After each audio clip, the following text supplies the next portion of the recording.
जय श्री राम मित्रों। रामायण अवश्य सुनिए कि पिछले अध्याय में मैंने आपको बताया था राम नाम की महिमा और श्री राम की कृपा किस प्रकार हम पा सकते हैं। अब आगे की रामायण की कहानी सुनिए। वरम मेरे प्रभु श्री रामचंद्र जी ने यह बात सुनकर, देखकर और अपने सुचित्त रूपी चक्षु से निरीक्षण कर मेरी भक्ति और बुद्धि की सराहना की, क्योंकि कहने में चाहे बिगड़ जाए, मैं चाहे अपने को भगवान का सेवक कहता या कहलवाता रहूं, परंतु हृदय में अच्छापन होना चाहिए। हृदय में अपने को उनका सेवक बनने योग्य नहीं मानकर पापी और दीन ही मानता हूँ, ये अच्छापन है। श्री रामचंद्र जी भी दास के हृदय की अच्छी स्थिति समझते हैं और प्रसन्न होते हैं। यदि कोई भक्त कोई गलती या भूल चूक भी करता है तो प्रभु उसे अपने हृदय में नहीं रखते, उसे भूल जाते हैं और भक्तों की अच्छाई को 100 बार याद करते हैं। जिस पाप के कारण उन्होंने बलि को व्याध की तरह मारा था, वैसे ही कुचाल फिर सुग्रीव ने चली थी। वही करनी विभीषण की थी, परंतु श्री रामचंद्र जी ने स्वप्न में भी उनका मन में विचार नहीं किया। उल्टे भरत जी से मिलने के समय श्री रघुनाथ जी ने उनका सम्मान किया और राज्यसभा में भी उनके गुणों का बखान किया।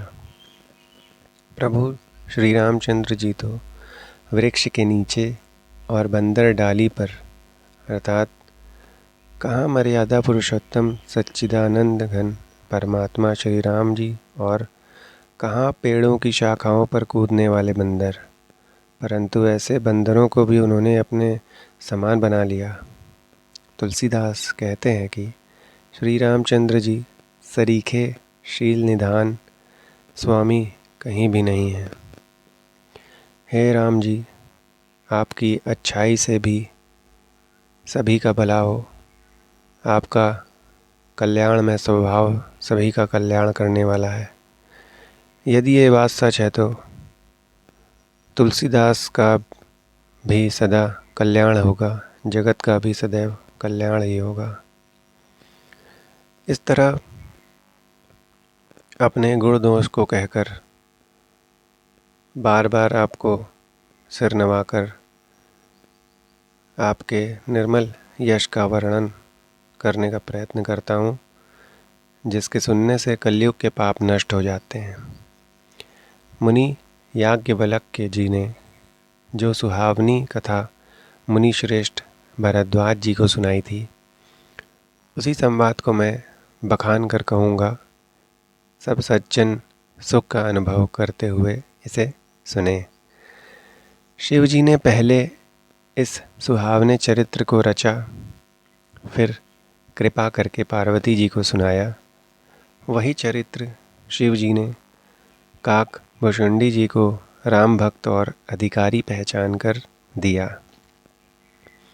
उन काक भुषुंडी जी ने फिर याज्ञवल्क्य जी से पाया और उन्होंने फिर उसे भारद्वाज जी को गाकर सुनाया।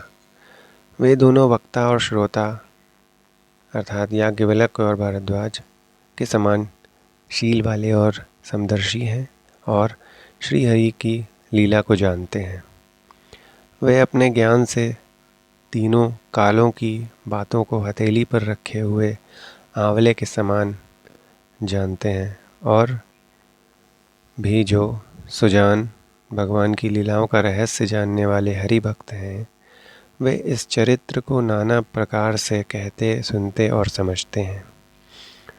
फिर वही कथा मैंने वारा क्षेत्र में अपने गुरुजी से सुनी, परंतु उस समय मैं लड़कपन के कारण बहुत बेसमझ था, इससे उसको उस प्रकार अच्छी तरह नहीं समझा।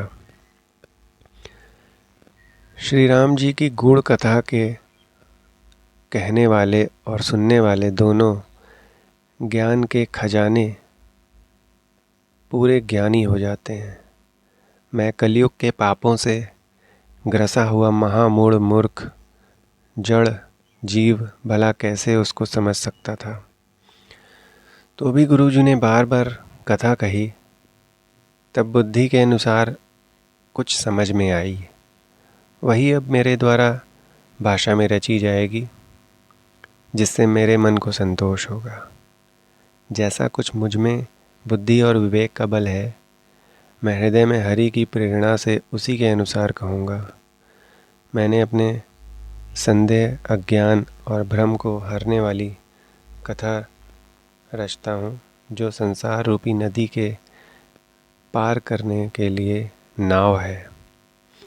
राम कथा पंडितों को विश्राम देने वाली, सब मनुष्यों को प्रसन्न करने वाली और कलयुग के पापों का नाश करने वाली है।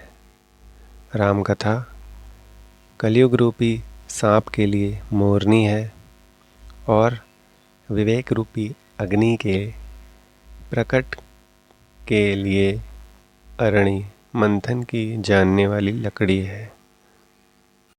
अर्थात इस कथा से ज्ञान की प्राप्ति होती है।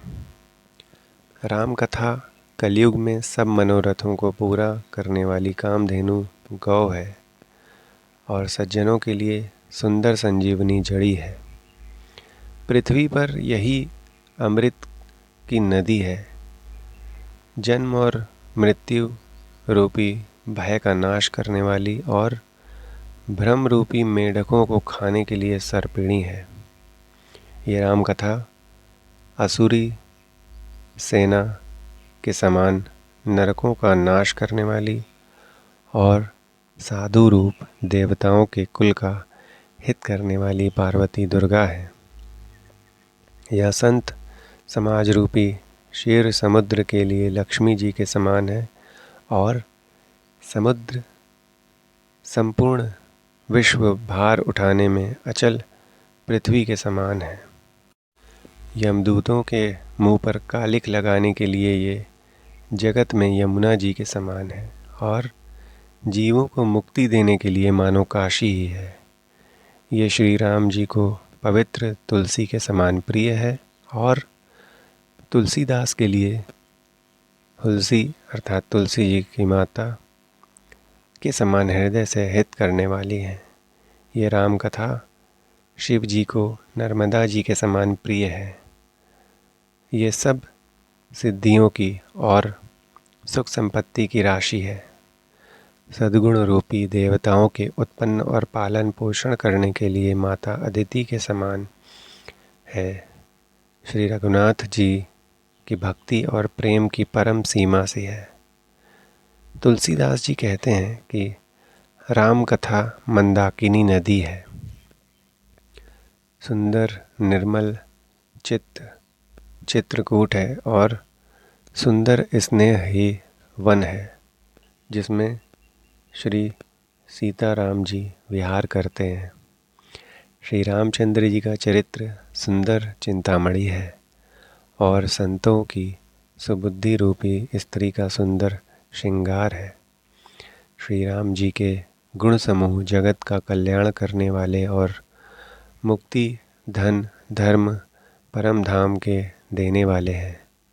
ज्ञान, वैराग्य और योग के लिए सद्गुरु हैं और संसार रूपी भयंकर रोग का नाश करने के लिए देवताओं के वैद्य अश्विनी कुमार के समान है।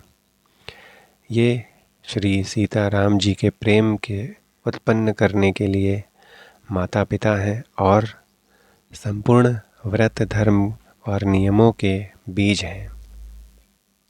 पाप, संताप और शोक का नाश करने वाले तथा इस लोक और परलोक के लिए प्रिय पालन करने वाले हैं। विचार ज्ञान रूपी राजा के शूरवीर मंत्री और लोभ रूपी अपार समुद्र के सोखने के लिए अगस्त्य मुनि। भक्तों के मन रूपी वन में बसने वाले काम, क्रोध और कलयुग के पाप रूपी हाथियों के मारने के लिए सिंह के बच्चे हैं। शिव जी के पूज्य और प्रियतम अतिथि हैं और दरिद्रता रूपी दावानल के बुझाने के लिए कामना पूर्ण करने वाले मेघ हैं।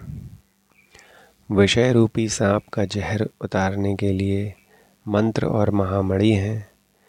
ये ललाट पर लिखे हुए कठिनता से मिटने वाले बुरे लेखों को मिटा देने वाले हैं, अर्थात पाप कर्म को नष्ट कर देते हैं।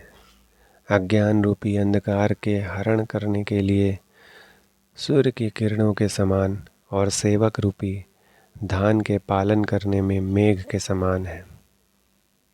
मनोवांछित वस्तु देने में श्रेष्ठ कल्प वृक्ष के समान है और सेवा करने में हरिहर के समान सुलभ और सुख देने वाले हैं। सुकवि रूपी शरद ऋतु के मन रूपी आकाश को सुशोभित करने के लिए तारागण के समान और श्री राम जी के भक्तों को जीवन धन ही है। संपूर्ण पुण्यों के फल महान भोगों के समान है। जगत का छल रहित यथार्थ हित करने में साधु संतों के समान है।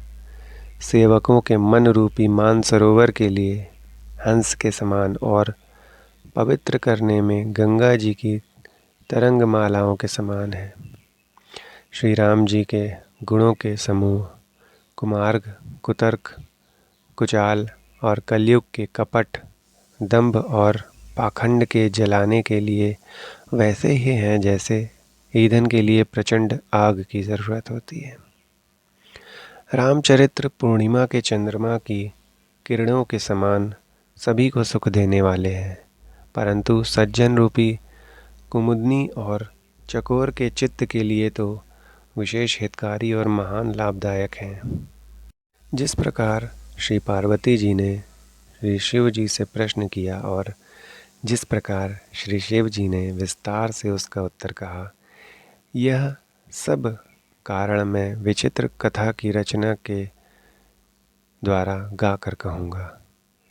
जिसने यह कथा पहले न सुनी हो वह इसे सुनकर आश्चर्य न करे। जो ज्ञानी इस विचित्र कथा को सुनते हैं वे ये जानकर आश्चर्य नहीं करते कि संसार में राम कथा की कोई सीमा नहीं है, अर्थात राम कथा अनंत है।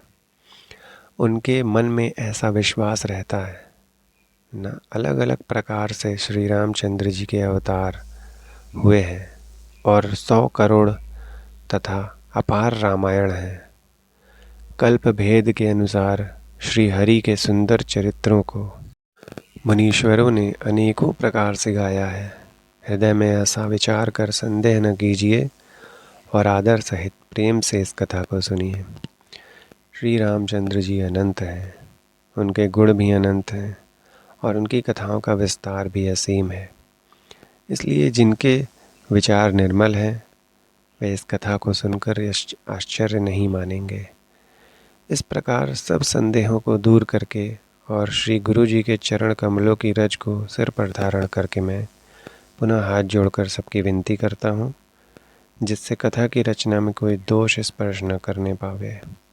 अब मैं आदरपूर्वक श्री शिव जी को सिर नवाकर श्री रामचंद्र जी के गुणों की निर्मल कथा कहता हूँ। श्री हरि के चरणों पर सिर रखकर प्रणाम करता हूँ, कथा को आरंभ करता हूँ।